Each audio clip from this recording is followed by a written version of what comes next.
जिस दुनिया छोड़कर अनुपमा ने अपनी नई दुनिया बनाई थी, अब वही रास्ता उसे फिर से बुला रहा है। क्या ये उसकी मजबूरी है या फिर तकदीर का इशारा?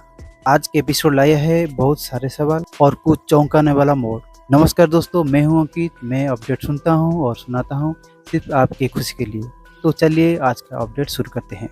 दोस्तों, आज की शुरुआत होती है उस पल से जहां हसमुख जी भावुक होकर अनुपमा से कहते हैं, बेटा एक बार फिर इस घर में आ जा, तुम्हारे बिना सब अधूरी है। पर अनुपमा की आंखें में एक अलग ही पीड़ा है। वह साफ कहती हैं, बापूजी अब मैं वापस ही नहीं चाहती। हसमुख हैरान होकर पूछते हैं, क्यों बेटा, ऐसा क्या है तुझे रोक रहा है? उसी समय परितोष भी आगे आता है। माँ एक बार फिर हमें मौका दो, और कहता है। अनुपमा मन ही मन सोचते हैं, भगवान तूने मुझे फिर शाह परिवार के सामने क्यों ला खड़ा कर दिया?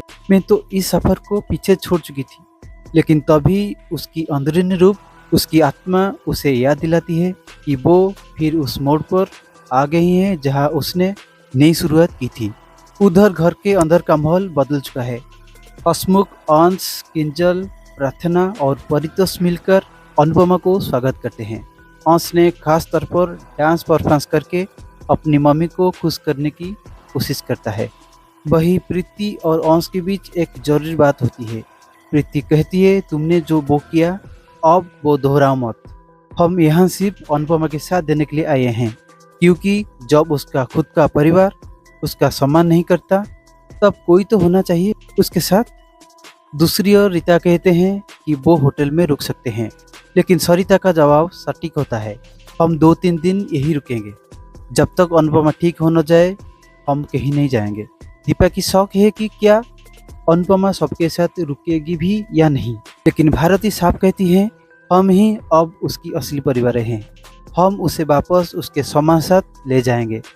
उधर कोठारी परिवार को जैसे ही पता चलता है कि अनुपमा फिर से शाह हाउस में है, ख्याति भड़क जाती है और कहती है उसने जानबूझकर ये चाल चली है। वसुंधरा भी उसके खिलाफ हो जाती है। माही भी कहती है कि अनुपमा बदला लेने के लिए आई है, लेकिन प्रेम चुप नहीं रहता। वो कहता है, अनुपमा ने तो सबके लिए अच्छा ही किया है, शायद उसे दोबारा मौका मिलना चाहिए। राही घबरा जाती है। उसे लगता है कि अनुपमा उससे प्रेम, सम्मान और अंश सब छीन लेगी। वो कहती है, अगर प्रेम अनुपमा से मिलने गया तो मैं उसे रुकूंगी और सब बर्बाद हो जाएगा। प्रेम उसे समझाता है कि अंश और प्रार्थना अब बच्चे नहीं रहे, उनके शादी उनके अपनी फैसले पर होगी। फिर आता है वो पल जब अनुपमा पूजा करती है। वो भावुक हो जाती है और आंखों में आंसू रुक नहीं रहे। परितोष उसकी तारीफ करती है और लीला जो उसे कोसती थी आज आशीर्वाद देती है। तो दोस्त, मिलते हैं अगले एपिसोड में। तब तक के लिए नमस्कार।